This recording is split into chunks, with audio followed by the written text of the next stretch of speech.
Oui, alors bonsoir Oui, je dis bonsoir parce qu'il est 23 heures ici en France. Bonsoir à toutes et à tous. Donc je voulais réagir suite à la vidéo que Joël a postée sur les signes occultes. Alors quand il avait annoncé sa vidéo quelques semaines auparavant, je me suis dit que je ne la regarderais pas parce que c'est pas un sujet qui m'intéresse. Et malgré tout, je l'ai fait quand même, j'ai écouté jusqu'au bout et bah, ça m'a ravivé des souvenirs parce que bah, l'occultisme, j'ai connu ça, j'y ai touché.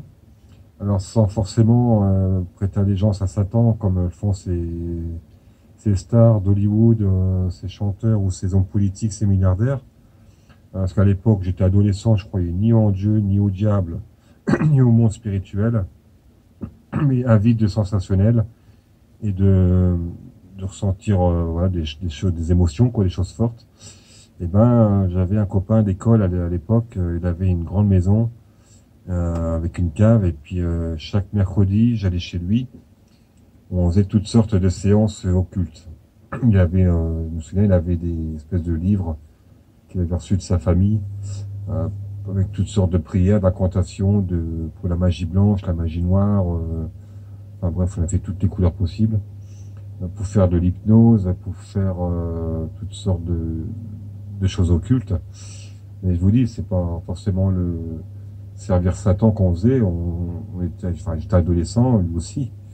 Et on ne cherchait pas à servir le diable, mais voilà, à vivre de sensationnel, on cherchait, on était curieux, quoi. Voilà, on était curieux, donc on a fait ces choses.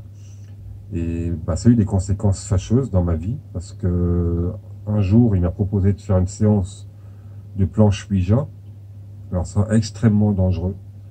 La planche Ouija, je dis pas que l'affaire de l'hypnose, c'est pas dangereux non plus. Mais la planche Ouija, là par contre, il s'est passé quelque chose. On était donc tous les deux chez lui, enfin chez sa mère bien sûr, mais sa mère travaillait à ce moment-là. On était seuls à deux. Et puis on commençait à faire une incantation avec la planche Ouija. Alors, on connaissait le principe, hein, c'est l'alphabet et des chiffres en dessous. Vous avez une planche en forme de triangle avec un œil au milieu qui est en fait une loupe. Et que en invoquant quelque chose d'esprit, ben, le triangle se met à bouger, puis il se pose tout seul sur des lettres. Alors j'ai le souvenir que le triangle a bougé en effet sous mes mains. C'est comme une force qui bougeait le triangle. Euh, Ce triangle s'est posé sur plusieurs lettres. Alors malheureusement, j'ai plus souvenir de ces lettres. Je commençais déjà à être un peu effrayé parce que je contrôlais plus rien.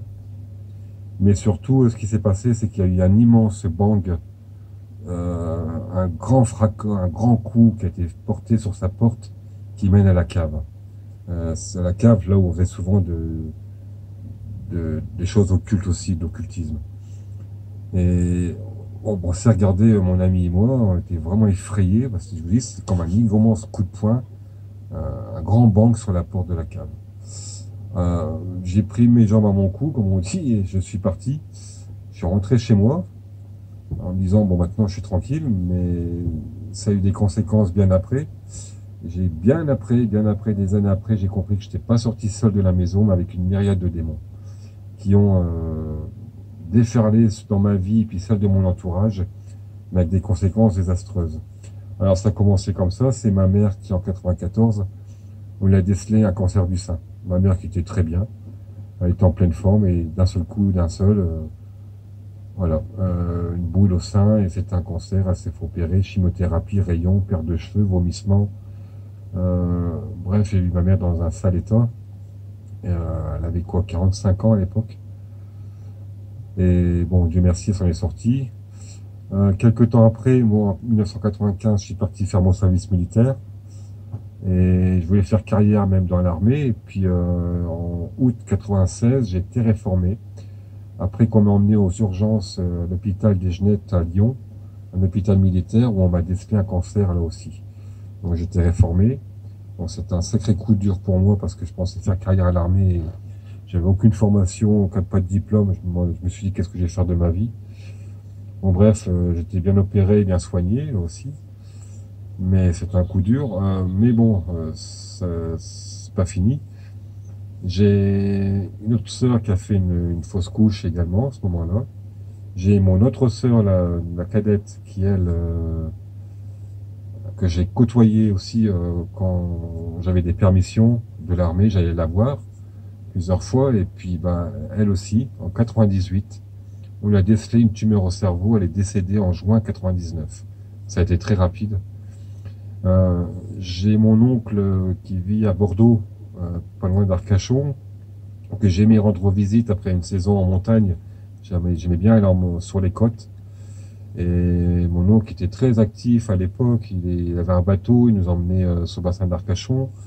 Il aimait aller à la pêche, il aimait aller à la chasse, il aimait s'occuper de son jardin. Enfin bref, il était vraiment, vraiment très actif. Et d'un seul coup, bah, lui aussi, une gangrène s'est formée dans sa jambe. Il a dû être amputé. Et il ne l'a pas supporté malheureusement parce que bah, se retrouver en fauteuil roulant ou en béquille, ne plus pouvoir se déplacer librement comme il faisait avant, ça lui a été insupportable. Il s'est suicidé devant sa maison. Et un petit détail quand même, pas des moindres, c'est une autre sœur, la plus jeune, qui elle n'a pas été atteinte par ces démons. Parce qu'elle avait accepté Jésus quelque temps auparavant et elle était couverte. Quand la parole nous dit que nous sommes couverts par le sang de Jésus, que ni les forces des ténèbres, ni les puissances d'en haut ou d'en bas ne peuvent nous atteindre, bah, clairement c'est vrai parce qu'elle elle seule dans la famille n'a pas été atteinte. Et je peux vous citer d'autres personnes que j'ai côtoyées de près ou de loin, des amis qui ont eu des problèmes aussi. Je suis sorti qu'une fille à l'époque en Haute-Savoie, euh, et je l'ai su après malheureusement, elle est décédée après 2 mois, un cancer généralisé, cancer foudroyant. En 2 mois elle est partie. Elle faisait plus que 35 kilos. Euh, voilà, c'est une fille que je fréquentais et bah, pardon Seigneur, mais voilà, je lui ai transmis mes démons. Euh, donc voilà, je vous témoigne de ça parce que bah, s'il y a vraiment une interaction dans le monde spirituel, je sais que beaucoup de chrétiens, ils prient ou ils parlent du monde spirituel, mais sans forcément croire qu'il se passe des choses. Mais le monde spirituel existe vraiment. Les démons existent vraiment. Ils agissent vraiment dans nos vies. Satan, il a vraiment un pouvoir, il est capable de semer le trouble dans nos vies, la mort, la maladie. Clairement, le monde spirituel vraiment a une puissance sur ce monde physique, dans nos vies. Mais inversement, et c'est là que je veux en venir, c'est que si le monde spirituel existe et qu'il a une puissance, côté ténèbres, mais côté lumière aussi. Donc, ce que je veux dire, c'est à vous, chrétiens, qui croyez, des fois, où vous priez, vous vous doutez de dire, vous dites, ouais, mais j'ai prié, mais est-ce que, bon, c'est ce que Dieu va agir? Est-ce que il a entendu ma prière? Croyez-le que oui, il a entendu vos prières. Seulement, il agit en son temps. Alors, c'est vrai que des fois, je m'amuse à dire que Dieu est un peu lent, mais non, il agit en son temps. Voilà, nous, on voudrait que ce soit vite, mais lui, il connaît le meilleur moment pour répondre. Mais soyez certain que si les démons agissent, Dieu agit aussi de son côté, côté lumière. Et ces anges aussi sont là pour nous servir et pour nous protéger, nous aider. Donc voilà. Donc malheureusement, j'ai commencé à découvrir le monde spirituel, mes côtés obscurs. Voilà, ça a eu un désastre dans notre famille. Bon, Dieu merci, j'ai accepté Jésus quelque temps après, et puis ma famille après a suivi, et cette malédiction a été brisée. Alors voilà, donc j'espère que ça va vous encourager, ce témoignage-là, parce que oui, le monde spirituel existe. Je sais que des chrétiens, des fois, doutent. Oui, le monde spirituel est puissant, aussi bien côté obscur, mais côté lumière, encore une fois, croyez-le, il agit aussi. Donc continuez à prier, continuez à parler à Dieu, parler à Jésus, croyez en sa bonté, croyez en sa puissance, que si vous lui demandez quelque chose, il va le faire. Il agit aussi. Seulement, je pense qu'il y a une confrontation dans le monde spirituel entre les ténèbres et les anges. Hein. Vous connaissez l'histoire de Daniel, hein, l'ange Gabriel, je crois, qui a mis 3 semaines avant d'envoyer le message à Daniel. Donc il y a vraiment une confrontation dans le monde spirituel. Mais croyez-le que si euh, vous priez, que ces prières ne seront pas sans conséquence. Voilà.